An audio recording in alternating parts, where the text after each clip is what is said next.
ঠিক আজ থেকে ১০৪ বছর আগে কলকাতায় প্রতিষ্ঠিত হয় ইস্টবেঙ্গল ফুটবল ক্লাব। কর্পোরেটের এই যুগে অনেক আধুনিকতার ছোঁয়া থাকলেও এই ক্লাব ভারতীয় ফুটবল ইতিহাসের সংগ্রাম সময়কালের প্রতিনিধিত্ব করে বলেই মনে করা হয়।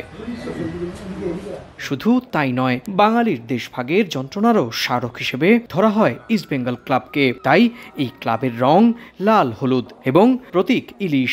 স্বাভাবিকভাবেই এই ক্লাবের সমর্থকদের মধ্যে রয়েছে এক ধরনের সংগ্রামের দৃঢ়তা। তাই জন্মদিনে দল বেঁধে মায়ের মতো ক্লাবের প্রতি তাদের অনুভূতির প্রকাশ ফুটে উঠল মিশ্র প্রতিক্রিয়ার মাঝে। প্রত্যেক বছর এই দিনটা আমাদের উৎসবের দিন, আমাদের মায়ের জন্মদিন। সবার জন্য সবার প্রিয় কাছের মানুষ হচ্ছে মা। মা আমাদের জন্ম দেয়, এই মা আমাদের খেলার প্রতি ভালোবাসা জন্ম দিয়েছে। জাতির ক্লাব, বাঙাল জাতির ক্লাব ইস্টবেঙ্গল ক্লাবের আজকে প্রতিষ্ঠা দিবস। আমরা ইস্টবেঙ্গল ক্লাবের সমর্থক হিসেবে গর্বিত। ৭৮ পেরিয়ে আমরা এসেছি, ৭৮-এর দাগ আমাদের পিঠে আছে, তো ওদের কাছে এটা খিল্লি করার বিষয়, কিন্তু আমাদের কাছে গর্বের।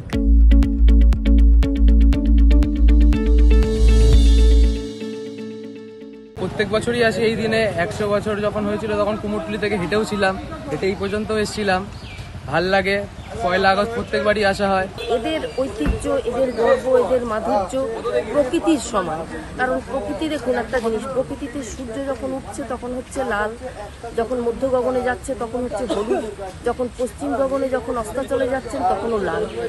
এর ব্যতিক্রমী কোনো আজ পর্যন্ত হয়নি, বা পৃথিবীতে কোনোদিন সূর্যের ব্যতিক্রমী হবে না, বা কোনোদিন কেউ তৈরি করতেও পারবে না। মাতৃ সমান প্রাণের প্রিয় ইস্টবেঙ্গল ক্লাব আজকে ১০৫তম জন্মশতবার্ষিকীতে পড়ল।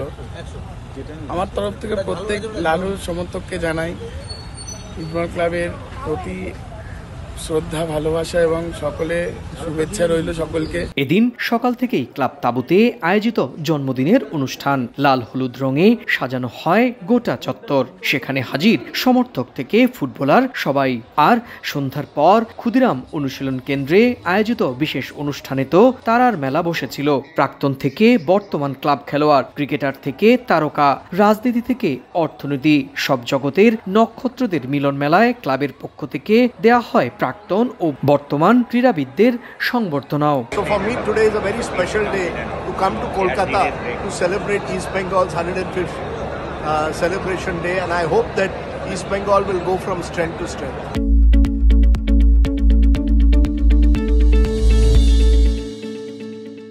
আমি মনে করি ইস্টবেঙ্গল ক্লাবের সবচেয়ে পাওয়ারফুল জিনিস হচ্ছে ইস্টবেঙ্গল ক্লাবের এই জার্সি রং, এই জার্সি কালার।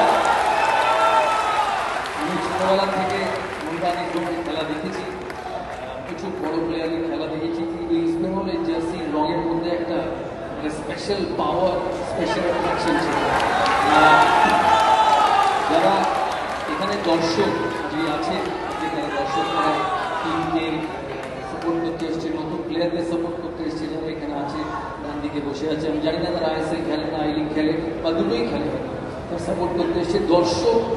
দর্শক হচ্ছে কোনো টিমের আশ্রয় বলে চলেছিল। তখন আমি ফুটবল প্র্যাকটিস করার জন্য এখানে এসেছি। আমার সঙ্গে এখানে আমাকে কোচ করা হতো, সকালে শেখানো হতো। আশ্রয় বলে ছবিতে আমি ফুটবল জার্সি পরে একজন ওয়েস্ট বেঙ্গল ফুটবলার হিসেবে অভিনয় করেছি। আমার কাছে ইস্টবেঙ্গল ক্লাব হচ্ছে একটা জেদ, একটা সংগ্রাম, একটা লড়াই এবং হার না মানা মনোভাবের অপর নামই হচ্ছে ইস্টবেঙ্গল ক্লাব। একটা সময় কাঁটাতার পেরিয়ে পরে এসে যে সংগ্রাম, যে লড়াই তারা করেছিলেন, সেই লড়াইয়ে আজকে তারা একটা প্রতিষ্ঠানে, একটা মহিলায় পরিণত হয়েছে। শতবর্ষী এই ক্লাবের সাফল্যের ইতিহাসও বেশ লম্বা। ইস্টবেঙ্গলই একমাত্র ভারতীয় টিম যারা প্রথমবার টানা 3বার আইএফএ শিল্ড জেতে। আহমেদ খান ১৯৫২, জে কিট্টু ১৯৫৬ এবং তুলসীদাস বলরাম ১৯৬০ সালের এই ক্লাবের প্রতিনিধি হয়ে অলিম্পিক্সে গোল করেছিলেন। ইরানের 5 ক্লাবকে হারিয়ে ১৯৭০ সালে প্রথমবার বিদেশি ক্লাবকে হারিয়ে আইএফএ শিল্ড জয় পেয়েছিল এই ইস্টবেঙ্গল ক্লাবই। ইস্টবেঙ্গল ক্লাবই একমাত্র ক্লাব যে ক্লাবের খেলা হলে ফুটবলের শহর প্রায় ফাঁকা হয়ে যায় আজও। ফুটবল আর ইস্টবেঙ্গল ক্লাব ভারতে প্রায় সমার্থক শব্দ হিসেবেই মনে করেন ক্লাবের কোটি কোটি দর্শক। সুব্রত আচার্য, সময় সংবাদ, কলকাতা।